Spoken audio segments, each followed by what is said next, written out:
You know, Arizona's just too nice today. It's time for a road trip. Let's go.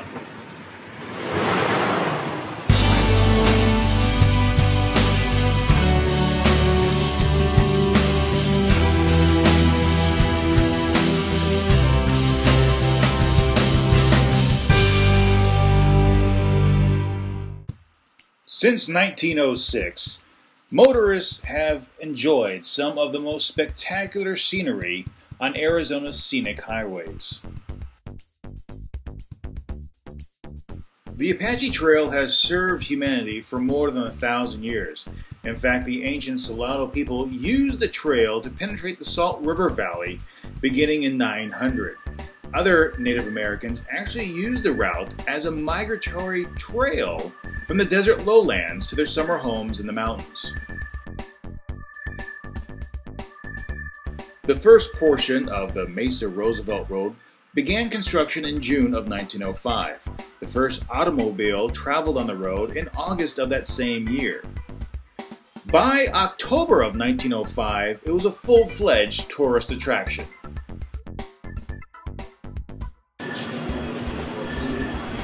Now when you come to Tortilla Flats, you gotta get some prickly pear ice cream because it's the bomb. And you also gotta take a dollar bill and leave your mark on the wall.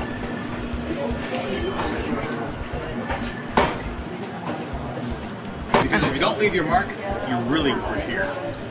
Now once you get your ice cream and enjoy all the festivities of Tortilla Flat, you head out on the road for the real adventure. A dirt path. Enjoy. The route officially changed names in 1915 when it was designated the Apache Trail. Shortly thereafter, E. Watson of the Southern Pacific Railroad came up with the idea of making this route a side trip on transcontinental railway passages. In fact, in 1987, the Apache Trail was designated Arizona's first historic highway.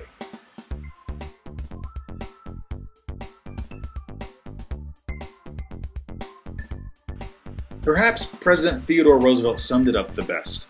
The Apache Trail combines the grandeur of the Alps, the glory of the Rockies, the magnificence of the Grand Canyon, and then adds an indefinable something that none of the others have. To me, it is most awe-inspiring and most sublimely beautiful. At the end of the Apache Trail is Roosevelt Dam. Now, Roosevelt Dam was constructed between 1906 and 1911 and is in fact the world's largest masonry dam. That means that this dam was built brick by brick rather than sheets of poured concrete.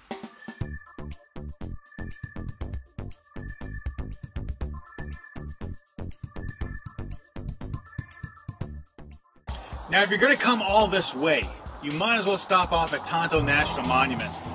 Now Tonto National Monument was one of the first 18 national monuments set aside by President Theodore Roosevelt in 1907. That's right, this place is over 100 years old. It was first settled in the early 1300s by the Salado people. So after you make your entrance into the park, and you leave the visitor center, it's just a half-mile walk up a paved path before you get to the lower dwellings.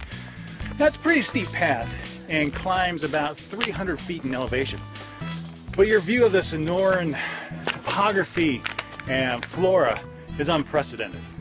Now, while Tonto National Monument has well over 70 archaeological sites, the crowning jewels are two cliff dwellings designated the lower and upper cliff dwellings.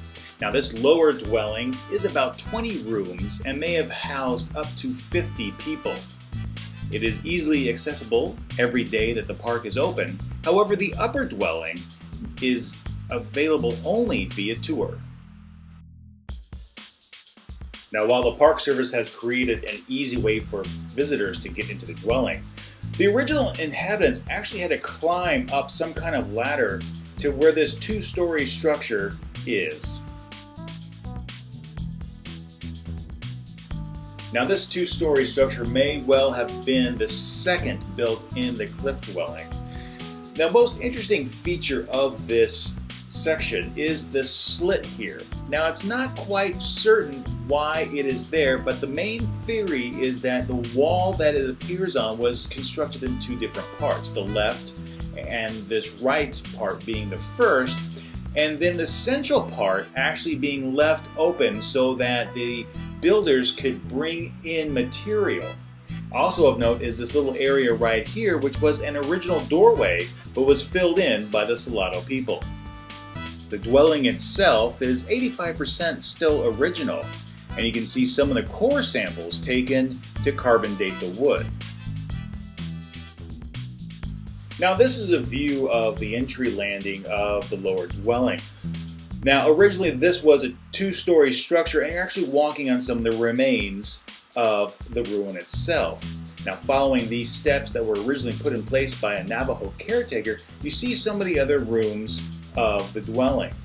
A little storage room here off to the right, and then the original entrance is believed to have come over this little setting right here. Now you can also see some of the two-story structures in back, and also some of the wood coming out of the two-story room. It is once believed that a balcony path stretched from this two-story tower to the rest of the cliff dwelling. For a structure exposed to the elements that's well over 700 years old, this picture shows some of the original roof material. You can see the thick clay that formed a roof to rooms, as well as floor to the second story. The beams were possibly brought down from Payson, about 40 miles from the ruins itself, and then also laid down with ribs from saguaro cacti. Now this large room at the back of the ruins was used for a variety of purposes. It was a community space for the women to work. It was also the religious space for the elders. Now also in the back are a couple of depressions that you'll see here that were used to grind grain, much like a mortar and pestle.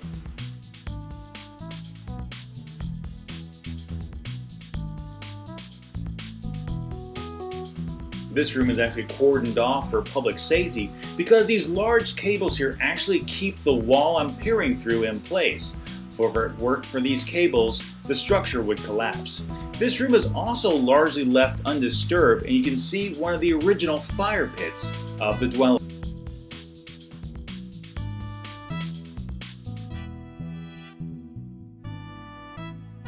This is a photograph of a mano metate found here at the dwelling. It was used to grind grain.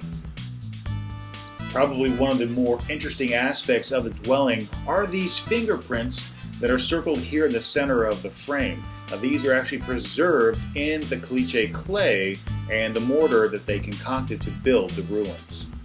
The view from the dwelling is nothing short of amazing.